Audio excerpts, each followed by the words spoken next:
ఆ జిల్లాలో అధికార పార్టీకి అదృష్టం కలిసి రావడం లేదా? పాత కొత్త నేతల మధ్య బంధం ఇంకా బలపడలేదా? బలం బలగం ఉన్నా అక్కడ పార్టీ ఎందుకు చతికిల పడుతోంది?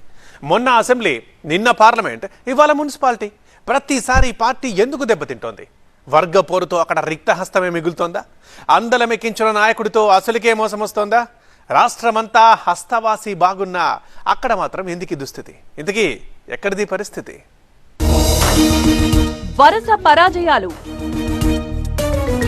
పార్టీ శ్రేణుల గగ్గోలు, అంతా ఆయనే చేశారు. హస్తానికి పూర్వ వైభవం పక్కా అని అసెంబ్లీ ఎన్నికలకు ముందే పార్టీ భారీ ఆశలు పెట్టుకున్న జిల్లా. కాంగ్రెస్ అధికారంలోకి రావడానికి అప్పటి సీఎల్పీ నేత భట్టి విక్రమార్క పాదయాత్రకు తొలి అడుగు వేసిన జిల్లా. ముఖ్యమంత్రి రేవంత్ రెడ్డి కూడా సెంటిమెంట్ గా మారిన జిల్లా. ఇన్ని ప్రత్యేకతలున్న ఆ జిల్లాపై ఎంత ఫోకస్ పెట్టినా పార్టీ అంచనాలు తలకిందులవుతున్నాయి. అగ్రనేతలంతా మోహరించినా ఓటమి తప్ప గెలిచామని గర్వంగా చెప్పుకునే పరిస్థితే లేదక్కడ.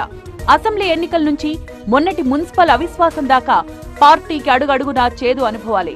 పాత నాయకత్వాన్నంతా పక్కన పెట్టి అన్నింట్లో నేనేనని వేలు పెడుతున్న ఆ నాయకుడి వైపే వేలెత్తి చూపిస్తున్నారంతా.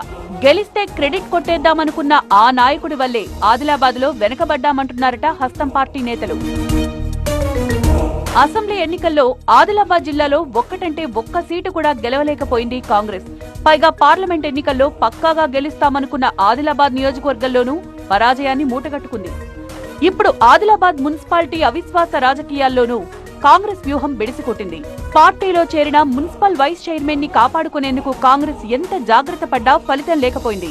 దీంతో ఆదిలాబాద్ లో పార్టీ గడ్డు పరిస్థితుల్లో ఉందన్న విషయం అగ్రనాయకత్వానికి అర్థమైంది. ఆదిలాబాద్ లో ఈ పరాజయాలకు నియోజకవర్గంలో చక్రం తిప్పుతున్న కంది శ్రీనివాసరెడ్డే కారణమంటున్నారు సొంత పార్టీ నేతలు. అధిష్టానం ఆయన్ని గుడ్డిగా నమ్మి పెత్తనమివ్వడంతో ముచ్చటగా ఓటమిని మూటగట్టుకున్నామని భావిస్తోంది క్యాడర్ కూడా. అయితే ఆ నాయకుడు మాత్రం తన వైఫల్యాల్ని కప్పిపుచ్చుకునేందుకు పార్టీ కోసం కష్టపడ్డ వారిపై నిందలేస్తున్నారని, సస్పెన్షన్ వేటుతో పార్టీకి దూరం చేస్తున్నారని రగిలిపోతున్నారట సీనియర్లు. కాంగ్రెస్ అధికారంలోకి రావడంతో ఆదిలాబాద్లో కూడా పార్టీలోకి భారీగా చేరికలు చేరాయి. మున్సిపల్ వైస్ చైర్మన్ జహీర్ రంజానీతో పాటు 6 బీఆర్ఎస్ కౌన్సిలర్లు కాంగ్రెస్ కండువా కప్పుకున్నారు. దీంతో వైస్ చైర్మన్ జహీర్ పై ఆరోపణలు చేస్తూ కౌన్సిలర్లంతా ఏకమై అవిశ్వాసం ప్రకటించారు. అయితే అధికార పార్టీ గూటికి చేరడంతో తన పదవి సేఫ్ అనుకున్న మున్సిపల్ వైస్ చైర్మన్ జహీర్ కి ఊహించని షాక్ తగిలింది. వైస్ చైర్మన్ కి వ్యతిరేకంగా బీజేపీ, బీఆర్ఎస్, ఎంఐఎంతో పాటు కాంగ్రెస్ అసంతృప్త కౌన్సిలర్లు కూడా అవిశ్వాసానికి మద్దతు ప్రకటించారు. బీఆర్ఎస్ నుంచి చేరికలకు తోడు అవిశ్వాస సమయంలో మరికొందరు మద్దతిస్తారనుకున్న కాంగ్రెస్ కి ఊహించని షాక్ తగిలింది.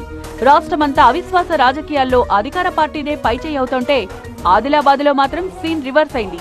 అయితే ఈ ఓటమికి కారణమంటూ 7 కౌన్సిలర్లపై కాంగ్రెస్ పట్టణ అధ్యక్షుడు నగేష్ సస్పెన్షన్ వేటు వేయడం ఆదిలాబాద్ కాంగ్రెస్ లో వర్గపోరుకు ఇంకాస్త ఆజ్యం పోసినట్లయింది. వరుస ఓటములకు బాధ్యత వహించాల్సిన ఇన్ఛార్జి తన వైఫల్యాల్ని కప్పిపుచ్చుకునేందుకు వేరే వారిపై నిందలేస్తున్నారని సొంత పార్టీ నేతలే మండిపడుతున్నారు. కంది శ్రీనివాసరెడ్డి ఒత్తిడితోనే 7 కౌన్సిలర్లను సస్పెండ్ చేయాల్సి వచ్చిందని చెప్తున్నారట పార్టీ పట్టణ అధ్యక్షుడు. పార్టీలో సీనియర్లైన 2 కౌన్సిలర్లపై వేటు వేయాల్సొచ్చిందని, ఈ వ్యవహారంలో తనని పావుగా వాడుకున్నారని కార్యకర్తల దగ్గర ఆయన వాపోవడం ఆసక్తిగా మారింది. అప్పుడు అసెంబ్లీ ఎన్నికల్లో పార్టీ ఓటమికి, ఇప్పుడు పార్టీని నమ్ముకొనొచ్చిన మున్సిపల్ వైస్ చైర్మన్ పదవి పోవడానికి నియోజకవర్గ ఇన్ఛార్జే కారణమని తీవ్ర ఆరోపణలు చేస్తున్నారట సొంత పార్టీ నేతలు. అధిష్టానం ఆయన్ని నమ్ముకుని అవకాశాలు చేజార్చుకుందంటున్నారు. అసెంబ్లీ ఎన్నికల్లో పార్టీ మారొచ్చిన పారాచూట్ నాయకుడికి టికెట్ ఇచ్చినప్పటి నుంచి ఆదిలాబాద్ కాంగ్రెస్ కి బ్యాడ్ టైం స్టార్ట్ అయిందని క్యాడర్ చెవులు కొరుక్కుంటోంది.